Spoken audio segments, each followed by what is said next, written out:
Don't worry. Be happy, everybody. Don't worry about this. They don't have this.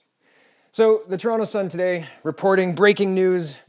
Judge rejects Ford's move to cut Toronto's city council size, but don't worry about this. This legal decision is so shaky.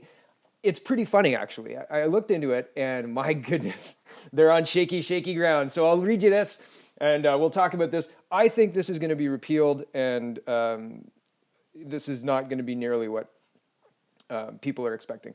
This is the first step. Obviously, the Ford government is going to reject this or repeal this. Sorry, but let's have a look at what this says. So this was posted September 10th. That's this morning, and I'll read it through. A judge has rejected Doug Ford's legislation to cut Toronto City Council. Justice Edward Belubaba found Bill 5. And we'll get to Bill 5, breaches Section 2B of the Charter and has not been justified under Section 1, declared of no force and effect effective immediately. Oh my goodness, that sounds really bad. Let's have a look and see what the Charter of Rights and Freedoms says. The Canadian Charter of Rights and Freedoms, Section 2B, freedom of thought, belief, opinion, and expression, including the freedom of the press and other media of communication. Wait a second, I thought this was about Toronto council seats. Okay, Section 1, it's also not justified under Section 1. What's Section 1? The Canadian Charter of Rights and Freedoms guarantee the rights and freedoms as set out in its subject only to such reasonable limits prescribed by laws as can be demonstrably justified in a free and democratic society. Maybe I'm getting it wrong, but I think this is the Constitutional Act 1982, and this is the Canadian Charter of Rights and Freedoms. I'm not sure. In fact, I'm sure that 1 and 2B do not have anything to do with reducing the amount of city council seats in Toronto. Okay, continuing from the Toronto Sun article. Quote, I find that the province enactment of Bill 5 in the middle of the city's election substantially interfered with freedom of expression, the judge wrote. The October 22nd election will proceed as scheduled with 47 words, not 25. Okay, and here's the conclusions of the judge and it's only a section of the whole decision document. This is provided by the Toronto Sun. I'm going to read this, and then I'm going to move on to some other fun things. Okay, so the conclusion, 81. I find that the province's enactment of Bill 5 in the middle of the city's election substantially interfered with the municipal candidate's freedom of expression that is guaranteed under 2B of the Charter of Rights. 82. I find that the reduction from 47 to 25 in the number of city wards and the corresponding increase in ward size population from an average of about 61,000 to 111,000 substantially interfered with the municipal voters' freedom of expression under 2B of the Charter of Rights, and in particular, her right to cast a vote that can result in effective representation. Okay, so basically they're saying that 2B, freedom of thought, belief, opinion, and expression, including freedom of the press and other media.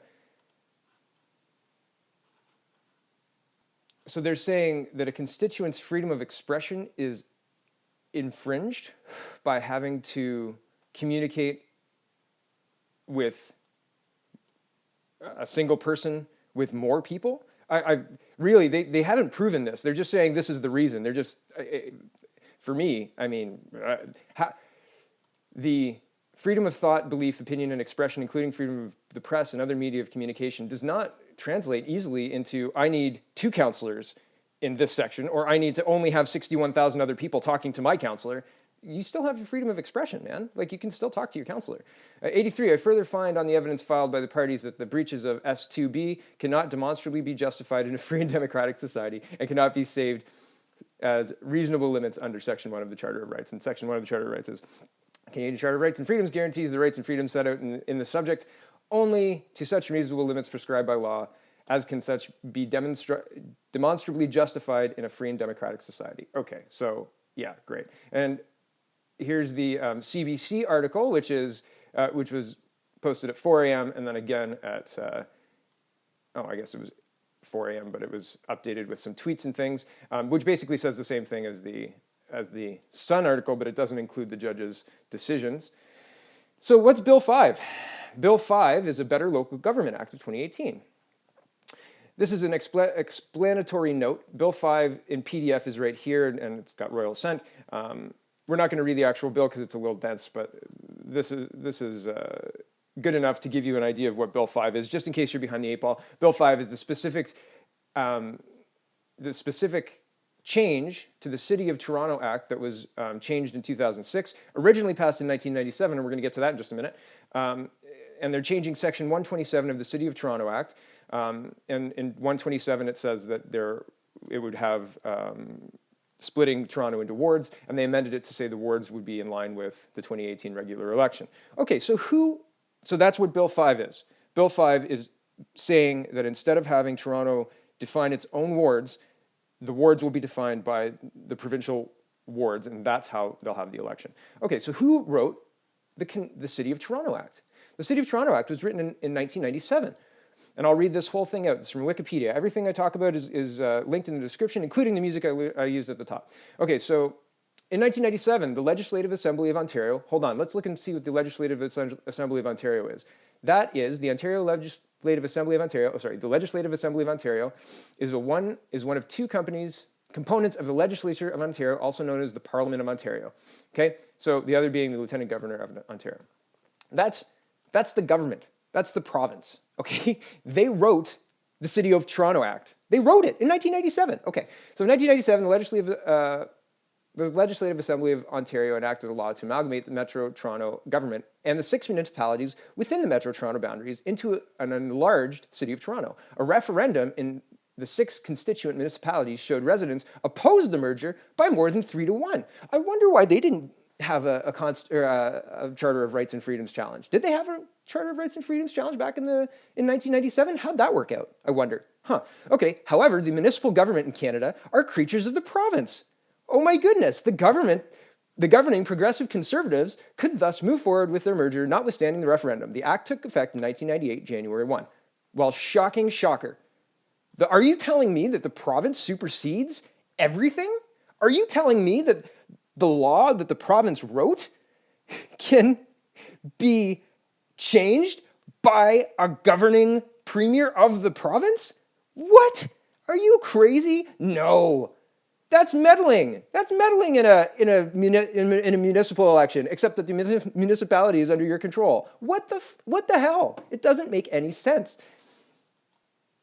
So going further, on December 14th, 2005, the first reading of Bill 53 was given in the Legislative Assembly of Ontario, also known as the Stronger City of Toronto Act 2005. So this is what I was talking about earlier. The City of Toronto Act was amended in 2005. This is kind of wonky stuff, but what happens? This law permitted the Toronto government to enter into agreements with other governments, increase the scope for the city government to raise revenue, so they were allowed to levy taxes and maybe even tolls on roadways. And tax powers in Canada are defined by the Constitution and restrict certain powers of direct taxation only to the federal government. So Toronto was allowed to levy higher taxes like a vehicle tax, et cetera, et cetera. But there were other taxes that they weren't allowed to raise. They were also allowed they were given an increased scope to raise revenues. Do you guys remember when the City of Toronto wanted to impose a toll on DVP and maybe the Gardiner as well? And everybody was really excited about it. And then the province stepped in. Man, that province, man, it's like they make the rules or something. Kathleen Wynne, this is a Toronto Star article from January 26, 2017. Kathleen Wynne, stopping John Tory plan for tolls on the DVP. What about the 2005 City of Toronto Act? This is interference in our self-governance. Oh, wait, no, it's not. No, it's not. The government has jurisdiction over all of the municipalities. The government, the provincial government, is allowed to do this. And this decision is bunk. This judge rejecting Ford's move to cut the council size is bunk. These judges are purchased. This Balboa guy, I don't know who he's working for, but it's not the Ontario people. It's somebody else. And this decision will be overturned. I'm sure of it before the election.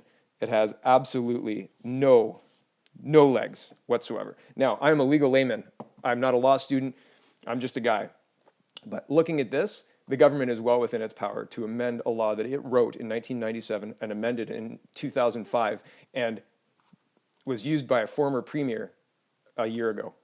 Come on, guys. This is ridiculous. We see through you. We know what you're doing, and it's not going to work. MaximeBernier.com.